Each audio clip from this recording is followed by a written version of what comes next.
We have a final injury report update for the Los Angeles Rams ahead of their matchup versus the New York Jets on Sunday. We're also going to discuss some keys to victory for the Rams, where are some holes in the Jets defense, and what do they have to do to stop this Aaron Rodgers, Devontae Adams-led offense in order to win the game on Sunday and continue their winning streak. Hopefully they can, again, maintain that number one seed in the NFC West. We're going to talk about that and much more here on today's episode of the Rams Digest. I'm your host, Joshua. If you guys are not subscribed to the channel, go ahead and do me a favor right now and subscribe already. We have 90.5% of you guys who are not subscribed to the channel. We appreciate the ones who are, 9.5%. We appreciate you, but subscribe to the channel, guys. It doesn't cost you a thing. It is free, and it helps us know that you guys want more daily Rams content here at the Rams Digest, and to make sure you don't miss any videos. So do me a favor, hit the subscribe button if you haven't done so already. But let's get into this, right? Injury report. We have a lot of positive news actually to talk about here in terms of an injury report. And what I'm saying is, aside from the big news that we kind of been talking about a little bit all week with Tyler Higbee, he is on this injury report list. He actually was a full participant all week. Again, we talked about this last week. He was actually a full participant the week before as well. The only thing is the Rams weren't ready to go ahead and unleash Tyler Higbee yet on other defenses. But in reality, I think they were just being precautious, right? They didn't want to rush Tyler Higbee back from his injury. So a full week of practice last week, one more game off, another full week of practice this week. Tyler Higbee, to lead off the injury report, is healthy. He's back. He's ready to go. We should see a healthy Tyler Higbee back on the field. Again, maybe he has to knock some rust off, right? Hasn't played a football game in over a year, going back to last year in the playoffs. But I think he's excited and ready to go, and I don't think they would put him out there if he wasn't fully ready to compete. So excited to see Tyler Higbee back on the field, of course. But a couple minor injury updates as well to note. Kobe Durant, he missed last week's game with a chest injury, was on and off the limited and went from limited practices early in the week to full participant in practice by Friday. So looking good for Kobe Durant.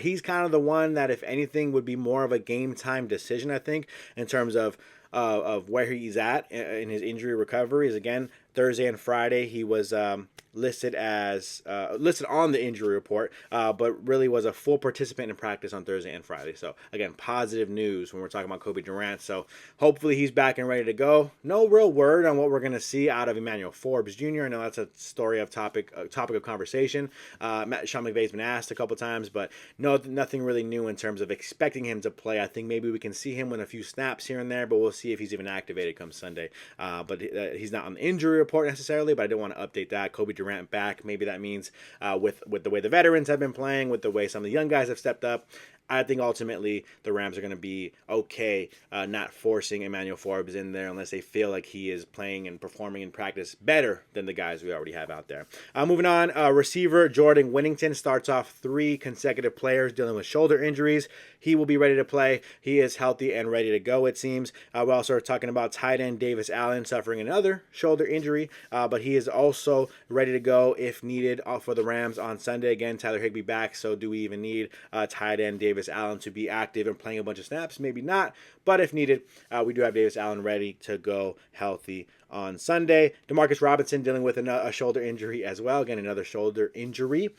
He looks like he's going to be ready to go, full participant in practice on Friday, so fully anticipating the Rams to be mostly all hands on deck. For anyone who was worried about hearing that maybe their 2 offensive tackles, and let's pull the names up here, Alaric Jackson and Rob Havenstein. For anyone concerned about those guys, maybe hearing they didn't practice, they were actually listed as non-injury rest days for them for practice. So they are not only healthy, they are rested and ready to go on Sunday. So we talked about this a few episodes ago, right? All hands on deck for the Rams. You want to make sure you're all hands on deck, as healthy as possible. Every team wants that, right?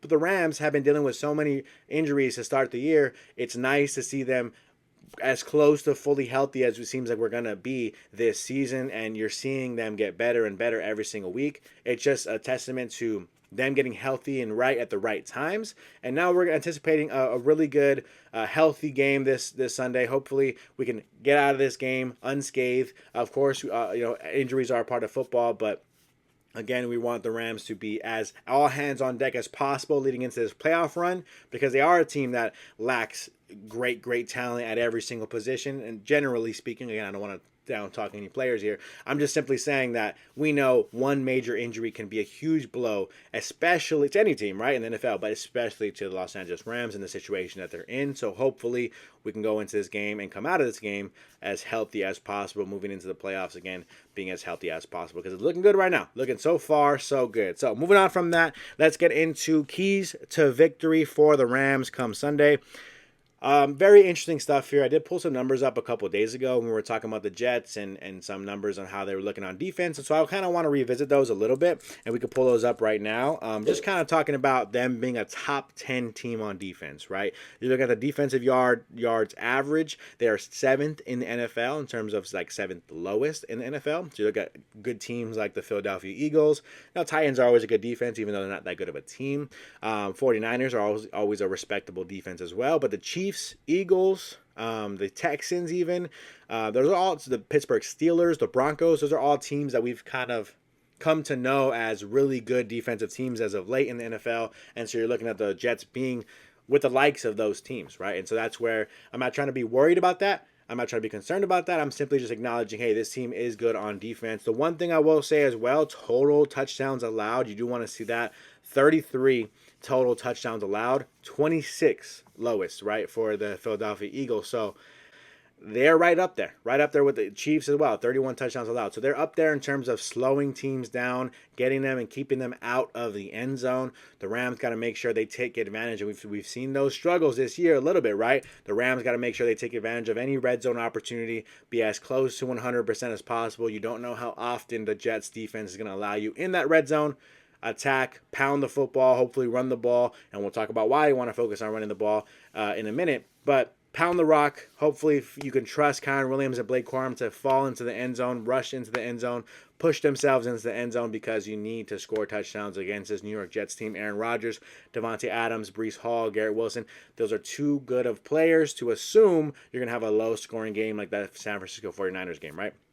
So moving into the next screenshot I have here, passing defense for the Jets. The Jets are sitting at top 5 in the NFL in terms of passing defense, 193 yards allowed total. Again, average. It's not looking too great, right? They are very, very good in terms of yards allowed.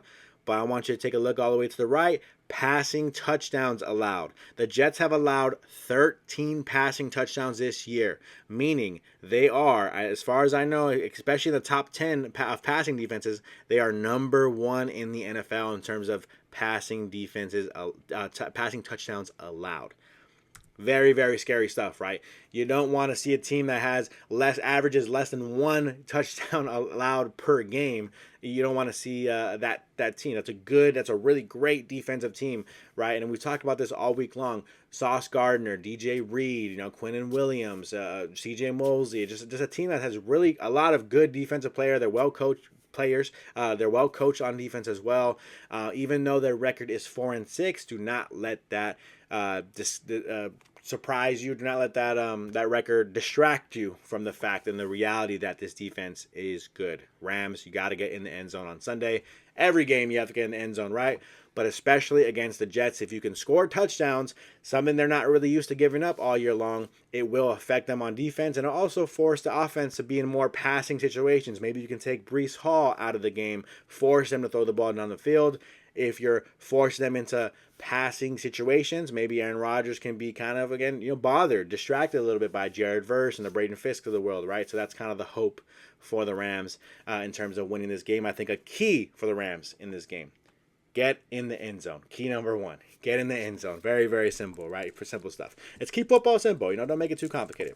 The next way you can win, top 10 here. So get into the end zone is 1. Run the football is number 2. Here's my second key to the game. If you guys can take a look here, I'll explain what this screenshot is. This is the top 20 to 10 to 20, whatever you want to call it. Top 10 to 20 defenses in the NFL in terms of rushing defense. And the reason why I pulled this is because the Jets sit right in the middle, 16th ranked defense in terms of rushing. So still top half of the NFL, I think, if I'm doing my math correct. It's 32 teams in the NFL, right? Or is it 30? 32 teams in the NFL, I think. I think top half, or at least around middle of the pack in terms of rushing defense. So they give up a decent amount of yards per average per game in terms of rushing the ball, but they also give up quite a bit of touchdowns, right? Only 13 passing touchdowns to 18 rushing touchdowns. So right around or just over one rushing touchdown per game, meaning run the football, Rams. Get a lead early, right? That's a key to the game as well. You can't run the ball if you're having to throw the ball because you're behind the sticks constantly. Clean up on offense, right? No penalties. Don't allow yourself to be in first and second and longs, right? Of course. And then run the football. Trust Kyren Williams. Trust Blake Corum. Of course, those guys got to protect the ball. But make sure you guys feed the running backs. Get an early lead, even if it's just 3, 6, 7 points, because you want to make sure you're in a position where Sean McVay and that offensive coordinator is just kind of, the offense in general is just kind of constantly able to trust, hey, we can run the football here. We have to run the football here. Let's keep running the ball, because you want to go ahead and take advantage of that weak spot of the Jets defense, right? Again, not that they're bad, but they are at least weaker there than in terms of their passing defense. So open up the rushing lanes a little bit. Hopefully that opens up the passing game for Puka Nacua, Cooper Kupp, Tyler Higbee, all those guys, and Matthew Stafford. But run the football. Get in the end zone, run the football. 2 top keys to victory. Pretty simple, right? Keeping football as simple as possible here. And then last but not least, moving on to the last bit of things here to talk about, I just want to acknowledge again the Jets offense. 4-6 team. They're not that good. 4-6. Why are we stressing? Why are we worried? New York City, cold weather game.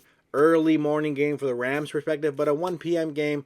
But still, New York City in December 22nd. It's going to be chilly out there. It's going to be cold. Over 3,000 passing yards from Aaron Rodgers. He still is Aaron Rodgers. I don't care what you say. Over 700 rushing yards for Breece Hall. I get it. Fantasy owners, you're not happy. You're frustrated at what Breece Hall has been doing for you fantasy-wise. He's on my fantasy team. But he's still Breece Hall. He can still pop off for big runs. He's still a powerful big back who can definitely be a problem for a defense. Rams, you got to make sure you slow him down or put them in positions to be behind. They have to kind of throw themselves back into the game. Hopefully that would allow our pass rush to do what they have to do what they've been doing all year long. Get to Aaron Rodgers early, disrupt them early, throw off the timing of their offense early, because his offense is pretty solid. But again, look at their points per game, 22nd rank. Rushing yards per game, they are 31st in the league. They're also 18th in terms of passing yards. So the run game, maybe some people aren't that concerned about the run game. I am. Breece Hall is still Breece Hall. Say what you want. He's still a good running back. He can pop off a run at any moment. Slow him down. Slow down the passing game, of course. Devontae Adams and Garrett Wilson, slow those guys down, and you should have a Rams victory. 3 keys to victory. Get in the end zone. Slow down the Jets offense, of course. Get to Aaron Rodgers, bother him, make them throw the ball, not just run the ball all day long on you. Get an early lead so they're not running the ball, and you can run the ball. Right, pretty simple there. And then feed the running backs, Kyren Williams, Blake Corum. Let's get in the end zone. Let's run the ball. Let's win this game. Jets, Rams. Let me know what you guys think in the comments below. Subscribe to the channel if you're not subscribed. Do not forget that. That's going to do it for me on today's episode of the Rams Digest. I'm your host, Joshua Giron, and I am out.